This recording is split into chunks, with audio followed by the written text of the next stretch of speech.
Tourism വികസന പദ്ധതികൾക്കും ശുചിത്വത്തിനും ഊന്നൽ നൽകി തലശ്ശേരി നഗരസഭാ ബജറ്റ് വൈസ് ചെയർമാൻ എം.വി. ജയരാജനാണ് ബജറ്റ് അവതരിപ്പിച്ചത്.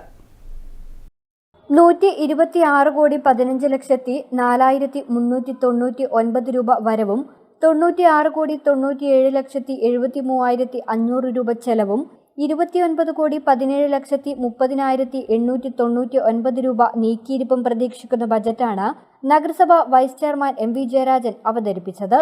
കണ്ടിക്കലിലെ ബൈപ്പാസ് ബ്രിഡ്ജിന് അടിയിൽ പാർക്ക്, ജിം, കൺവെൻഷൻ സെന്റർ എന്നിവ നിർമ്മിക്കും. Kunduchira Eranjoli tourist boat service ആരംഭിക്കുന്നതിനും ജനപങ്കാളിത്തത്തോടെ നഗരസഭയിലെ തരിശുനിലം കണ്ടെത്തുകയും ഇത്തരം ഭൂമിയിൽ കാർബൺ ന്യൂട്രൽ പദ്ധതിയുടെ ഭാഗമായി പച്ചത്തുരുത്ത് നിർമ്മിക്കുന്നതിനും ബജറ്റിൽ പദ്ധതിയായി. കണ്ടിക്കലിലെ ബൈപ്പാസ് ബ്രിഡ്ജിനടിയിൽ പാർക്ക്, ജിം, കൺവെൻഷൻ സെന്റർ എന്നിവ നിർമ്മിക്കും. കോടിയേരി ബാലകൃഷ്ണ സ്മാരക ടൗൺ ഹാൾ ആധുനിക രീതിയിലുള്ള കൺവെൻഷൻ സെന്ററാക്കി മാറ്റും. അതിൽ തന്നെ മിനി IT പാർക്കും ആരംഭിക്കും. നഗരസഭയുടെ ഒഴിഞ്ഞ സ്ഥലങ്ങളിൽ കായിക സംഘടനകളുടെ സഹായത്തോടെ ടർഫുകൾ, കായിക പരിശീലന കേന്ദ്രങ്ങൾ സ്ഥാപിക്കും. ഇൻഡസ്ട്രിയൽ പാർക്കിലെ ഒഴിഞ്ഞുകിടക്കുന്ന സ്ഥലത്ത് പുതിയ സംരംഭങ്ങൾ ആരംഭിക്കും. തലശ്ശേരി പുതിയ ബസ് സ്റ്റാൻഡിൽ ആധുനിക രീതിയിലുള്ള ബസ് സ്റ്റാൻഡ് നിർമ്മിക്കുന്നതിനായി 10 കോടി രൂപയും ബജറ്റിൽ വകയിരുത്തി.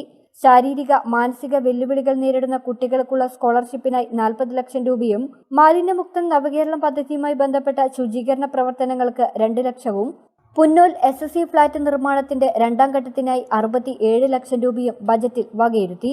ക്ഷീരഗ്രാമം, ചില്ലിഗ്രാമം പദ്ധതികൾക്കായി 75,000 രൂപ വീതവും ബഡ്സ് ജീവനക്കാർക്കുള്ള ഹോണറേറിയത്തിനായി 8 ലക്ഷം രൂപയും ബജറ്റിൽ വകയിരുത്തി. ബജറ്റ് അവതരണ യോഗത്തിൽ നഗരസഭാ ചെയർപേഴ്സൺ KM ജമുന റാണി അധ്യക്ഷത വഹിച്ചു. News bureau, Thalassery.